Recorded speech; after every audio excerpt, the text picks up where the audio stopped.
Item ಯಾವುದೇ ಇರಲಿ try ಮಾಡಿ ಆಚಿ ಚಿಕನ್ ಮಸಾಲಾ. ಇನ್ನು ತಮಗೆ ಗೊತ್ತಿದೆ ವೀಕ್ಷಕರೇ, ಯುಪಿಯಲ್ಲಿ 3 ಸಿಸ್ಟರ್ಸ್ ಕೊರಿಯನ್ ಗೇಮ್ ಆಡ್ತಾ ಆ ಟಾಸ್ಕನ್ನು ಮಾಡ್ತಾ ಬಿಲ್ಡಿಂಗ್ ಮೇಲಿಂದ ಬಿದ್ದು ಸುಸೈಡ್ ಮಾಡಿಕೊಂಡ್ರು.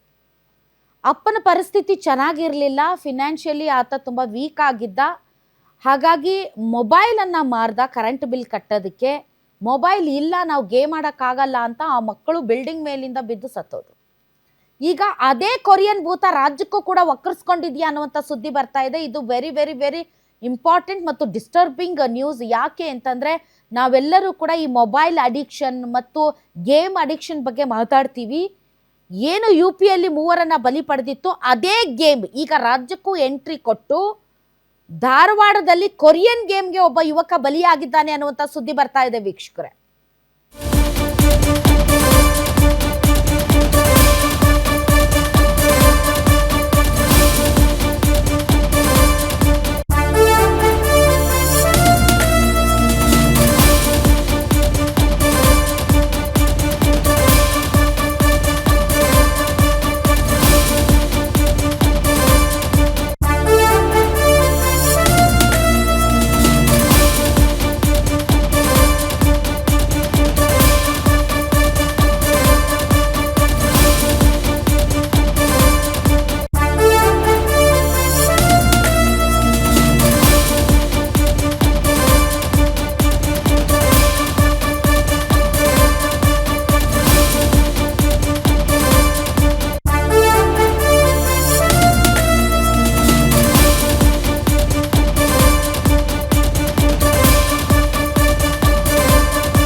ರಾಜ್ಯಕ್ಕೂ ಒಕ್ಕರಿಸ್ತಾ ಈ ಕೊರಿಯನ್ ಭೂತ ಯುಪಿಯಲ್ಲಿ 3 ಬಲಿ ಪಡೆದಿತ್ತು. ಈ ಗೇಮ್ ಈಗ ರಾಜ್ಯಕ್ಕೂ ಕೂಡ ಎಂಟ್ರಿ ಕೊಟ್ಟಿದ್ಯಾ ಅಂತ ಧಾರವಾಡದಲ್ಲಿ ಕೊರಿಯನ್ ಗೇಮ್ಗೆ ಒಬ್ಬ ಯುವಕ ಬಲಿಯಾಗಿದ್ದಾನೆ ಅನ್ನುವಂಥ ಸುದ್ದಿ ಬರ್ತಾ ಇದೆ.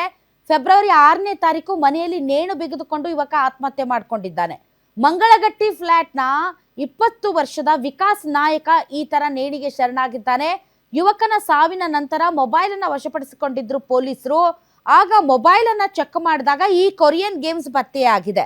PUC ಸೈನ್ಸ್ ಮುಗಿಸಿ ಹೆಚ್ಚಿನ ಅಭ್ಯಾಸಕ್ಕಾಗಿ ಮನೆಯಲ್ಲೇ ಇದ್ದ ಯುವಕ ಮನೆಯಲ್ಲಿ ಯಾರಿಗೂ ಗೊತ್ತಿಲ್ಲದೆ ಗೇಮ್ ಆಡ್ತಾ ಇದ್ದ. ಯುವಕ ಸಾವಿಗೂ ಮುನ್ನ ನನ್ನ ಸಾವಿಗೆ ನಾನೇ ಕಾರಣ ಅಂತ ಸೆಲ್ಫ್ ಮೆಸೇಜ್ ಮಾಡ್ಕೊಂಡಿದ್ದಾನೆ. ಸದ್ಯ ಅಸಹಜ ಸಾವು ಅಂತ ದೂರು ದಾಖಲಿಸಿಕೊಂಡಿರುವಂತಹ ಪೊಲೀಸರು ತನಿಖೆ ನಡೆಸ್ತಾ ಇದ್ದಾರೆ. ಧಾರವಾಡ ಉಪನಗರ ಪೊಲೀಸ್ ಠಾಣಾ ವ್ಯಾಪ್ತಿಯಲ್ಲಿ ಈ ಘಟನೆ ನಡೆದಿದೆ. ಈ ಕೊರಿಯನ್ ಗೇಮ್ ಇದು basically task based romance game ಅಂತ ಹೇಳ್ತಾ ಇದ್ದಾರೆ. ಸೊ ಇದು ಒಂದು ರೀತಿ ವರ್ಚುವಲ್ ಆಗಿ ಇಂಟರಾಕ್ಟ್ ಮಾಡುವಂತಹ ಗೇಮ್. ಇದರಲ್ಲಿ ಟಾಸ್ಕ್ಗಳಿರ್ತವೆ, ಸುಮಾರು 50 ಟಾಸ್ಕ್ ಇರ್ತವೆ ಅಂತೆ. ಮೊದಲಿಗೆ ತುಂಬ ಚೆನ್ನಾಗಿರುತ್ತೆ ಈ ಗೇಮ್. ಹೋಗ್ತಾ ಹೋಗ್ತಾ ಡೇಂಜರಸ್ ಮತ್ತು ಸೆಲ್ಫ್ ಹಾರ್ಮಿಂಗ್ ಟಾಸ್ಕ್ಗಳನ್ನು ಕೊಡ್ತಾರೆ. ಲೈಕ್ ಬ್ಲೂ ವೇಲ್, ತಾವೆಲ್ಲರೂ ಕೂಡ ಈ ಬ್ಲೂ ವೇಲ್ ಗೇಮ್ ಬಗ್ಗೆ ಈ ಹಿಂದೆ ಕೇಳಿದ್ರಿ.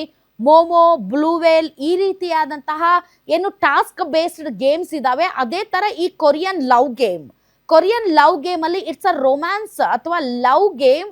ಇದರಲ್ಲಿ ವರ್ಚುವಲ್ ಆಗಿ ಆ್ಯಪ್ ಅಲ್ಲಿ ಯಾರ ಜೊತೆಗೋ ತಾವು ಇಂಟರಾಕ್ಟ್ ಮಾಡ್ತಾ ಹೋಗ್ತೀರಿ. ಹೋಗ್ತಾ ಹೋಗ್ತಾ ಅದು ಟಾಸ್ಕ್ ಬೇಸ್ಡ್ ಆಗುತ್ತೆ. ಈ ಟಾಸ್ಕ್ ಅಲ್ಲಿ ತುಂಬಾ ಡೇಂಜರಸ್ ಟಾಸ್ಕ್ಗಳನ್ನು ಕೊಡ್ತಾರೆ ಮತ್ತು ಸೆಲ್ಫ್ ಹಾರ್ಮಿಂಗ್ ಟಾಸ್ಕ್ಗಳನ್ನು ಕೊಡ್ತಾ ಹೋಗ್ತಾರೆ. ಎಷ್ಟರ ಮಟ್ಟಿಗೆ ಅದರಲ್ಲಿ ಇನ್ವಾಲ್ವ್ ಆಗಿರ್ತಾರೆ ಅಂತಂದ್ರೆ ಆ ಆ್ಯಪ್ ಏನು ಹೇಳುತ್ತೋ ಅದನ್ನು ಮಾಡುವ ಲೆವೆಲ್ಗೆ ಇನ್ವಾಲ್ವ್ಮೆಂಟ್ ಇರುತ್ತೆ.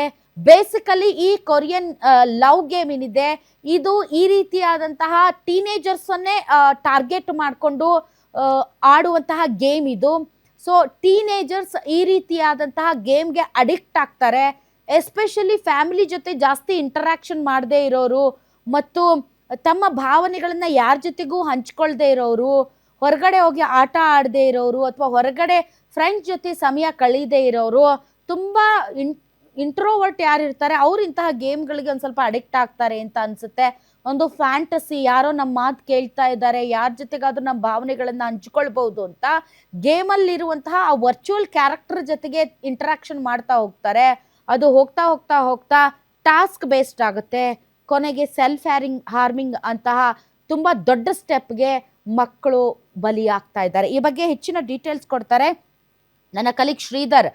ಶ್ರೀಧರ್, ಇದು ನಿಜಕ್ಕೂ ಒಂದು ಡೇಂಜರಸ್ ಟ್ರೆಂಡ್ ಅಂತ ಅನ್ನಿಸ್ತಾ ಇದೆ. ಯಾಕೆ ಅಂತಂದ್ರೆ ಬಹಳಷ್ಟು ಗೇಮ್ಗಳಿದಾವೆ ಮಕ್ಕಳು ಆಡೋದಕ್ಕೆ, ಬಟ್ ಈ ತರದ ಗೇಮ್ಗಳ ಅಡಿಕ್ಷನ್ ನಿಜಕ್ಕೂ ಕೂಡ ಈಸ್ ಇಟ್ ಟ್ರೂ? ಪೊಲೀಸರು ಅದನ್ನ ಕನ್ಫರ್ಮ್ ಮಾಡಿದಾರಾ?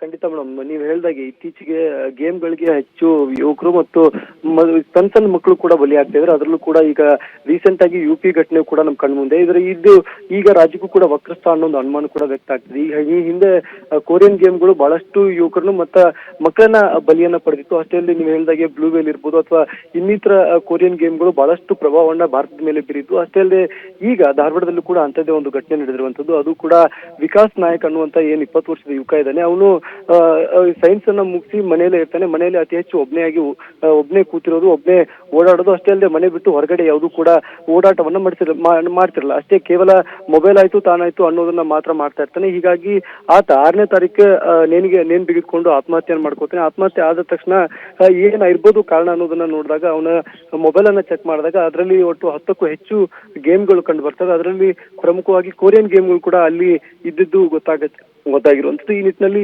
ಪೊಲೀಸರು ಕೂಡ ತನಿಖೆಯನ್ನ ಮಾಡ್ತಿದ್ರೆ ಯಾವ ಕಾರಣಕ್ಕೆ ಈ ಒಂದು ಸಾವಾಯ್ತು ಅನ್ನೋದನ್ನ. ಆದ್ರೆ ಕೊರಿಯನ್ ಗೇಮ್ಗಳಲ್ಲಿ ಇತ್ತೀಚೆಗೆ ದಿನಗಳಲ್ಲಿ ಟಾಸ್ಕ್ ಗಳನ್ನ ಕೊಡ್ತಾ ಇರುವಂತದ್ದು. ಟಾಸ್ಕ್ ಗಳಲ್ಲಿ ಅಷ್ಟೇ ಅಲ್ಲದೆ ಅದು ಮುಂದಿನ ದಿನಗಳಲ್ಲಿ ಯಾವ ರೀತಿ ಆಗುತ್ತಂದ್ರೆ ತನ್ನನ್ನೇ ತಾನು ಸ್ವಲ್ಪ ಸೂಸೈಡ್ ಮಾಡ್ಕೊಳ್ಳೋ ಲೆಕ್ಕಕ್ಕೂ ಕೂಡ ಹೋಗುತ್ತೆ. ಈ ನಿಟ್ಟಿನಲ್ಲಿ ಆತನು ಕೂಡ ಅದೇ ರೀತಿಯಾಗಿ ಮೊಬೈಲ್ ಅಲ್ಲಿ ತನಗೆ ತಾನು ಸ್ವಲ್ಪ ಮೆಸೇಜ್ ಅನ್ನ ಹಾಕೊಂಡಿದ್ದಾನೆ. ಯಾವುದೇ ರೀತಿಯಾಗಿ ನನ್ನ ಸಾವಿಗೆ ನಾನೇ ಕಾರಣ ಅಂತಂದು ತನಗೆ ಒಂದು ಸೆಲ್ಫ್ ಸೂಸೈಡ್ ಅನ್ನ ಲೆಟರ್ ನ ಬರ್ಕೊಂಡು ತಾನು ಸೂಸೈಡ್ ಅನ್ನ ಮಾಡ್ಕೊಂಡಿರುವಂತದ್ದು. ಈ ನಿಟ್ಟಿನಲ್ಲಿ ಪೊಲೀಸರು ಕೂಡ ಅದೇ ರೀತಿಯಾಗಿ ದೂರನ್ನ ದಾಖಲು ಮಾಡ್ಕೊಂಡಿದ್ದಾರೆ. ಆದ್ರೆ ಯಾವುದೇ ರೀತಿಯಾಗಿ ತಾನು ಗೇಮ್ ಅನ್ನ ಆಡಿ ನಾನು ಸೂಸೈಡ್ ಅನ್ನ ಮಾಡ್ಕೊಂಡಿಲ್ಲ ಅಥವಾ ಒತ್ತಡಕ್ಕೆ ಮುಂದೆ ಸೂಸೈಡ್ ಅನ್ನ ಮಾಡ್ಕೊಂಡಿಲ್ಲ ಅನ್ನೋದು ಮಾತನ್ನ ಅದರಲ್ಲಿ ಮೆನ್ಷನ್ ಮಾಡುವಂತದ್ದು. ಈ ನಿಟ್ಟಿನಲ್ಲಿ ನೋಡಿದಾಗ ಕೇವಲ ಗೇಮ್ಗಳನ್ನ ಆಡಿನೇ ಈ ರೀತಿಯಾಗಿ ಮಾಡ್ಕೊಂಡ ಅನ್ನೊಂದು ಅನುಮಾನ ಕೂಡ ಈಗ ವ್ಯಕ್ತವಾಗ್ತಿರುವಂತದ್ದು madam. Okay, thank you Sridhar ನಿಮ್ಮ ಎಲ್ಲ ಮಾಹಿತಿಗಾಗಿ. So be careful parents. ನಿಮ್ಮ ಮಕ್ಕಳ ಹಾವ ಭಾವ ಮತ್ತು ಅವ್ರು ಯಾರ ಜೊತೆಗೆ ಟೈಮ್ ಸ್ಪೆಂಡ್ ಮಾಡ್ತಾರೆ ಅಟ್ಲೀಸ್ಟ್ ಅವ್ರ ಜೊತೆ ಮಾತಾಡಿ. ಮೊಬೈಲ್ ಕೊಟ್ಟು ಸುಮ್ಮನೆ ಕೂರಿಸೋದ್ರಿಂದ ಈ ರೀತಿಯಾದಂಥ ಮೊಬೈಲ್ ಗೇಮ್ಗಳ ಅಡಿಕ್ಷನ್ ಜಾಸ್ತಿ ಆಗಿ ಟಾಸ್ಕ್ಗಳನ್ನು ಮಾಡ್ತಾ ಮಾಡ್ತಾ ಸೆಲ್ಫ್ ಹಾರ್ಮಿಂಗ್ ಮಾಡ್ಕೊಳ್ತಾರೆ. ಆ ಹಿನ್ನೆಲೆಯಲ್ಲಿ ಮಕ್ಕಳ ಜೊತೆ ಸ್ವಲ್ಪ ಮಾತಾಡಿ. ಮತ್ತು ಇತ್ತೀಚೆಗೆ ಈ ಒಂದು ಏನದು ಡಿಜಿಟಲ್ ಡಿಟಾಕ್ಸ್ ಅನ್ನುವಂಥ ಕಾನ್ಸೆಪ್ಟ್ ತುಂಬ ವೈರಲ್ ಆಗ್ತಾ ಇದೆ. ಯಾಕೆ ಅಂತಂದರೆ ಮೊಬೈಲ್ಗಳ ಬಳಕೆಯಿಂದಾಗಿ ಮಕ್ಕಳು ಯಾವ ರೀತಿ ತೊಂದರೆಗೊಳಗಾಗ್ತಾರೆ ಅನ್ನೋದ್ರ ಬಗ್ಗೆ ಅವೇರ್ನೆಸ್ ಕೂಡ ಕ್ರಿಯೇಟ್ ಮಾಡುವಂಥ ಕೆಲಸ ನಡೀತಾ ಇದೆ. ಮೊಬೈಲ್ ತುಂಬ ಅಡಿಕ್ಷನ್ ಇದ್ದರೆ ಈ ಒಂದು ಡಿಜಿಟಲ್ ಡಿಟಾಕ್ಸ್ ಅಂತ ಭಾಳಷ್ಟು ಕಾರ್ಯಾಗಾರಗಳು ನಡೀತವೆ. ಅದಕ್ಕಾದ್ರೂ ಮಕ್ಕಳನ್ನು ಹಾಕಿ, ಸೊ ದಟ್ ಅವರು ಆ ಮೊಬೈಲ್ ಅಡಿಕ್ಷನಿಂದ ಹೊರಗಡೆ ಬರ್ತಾರೆ.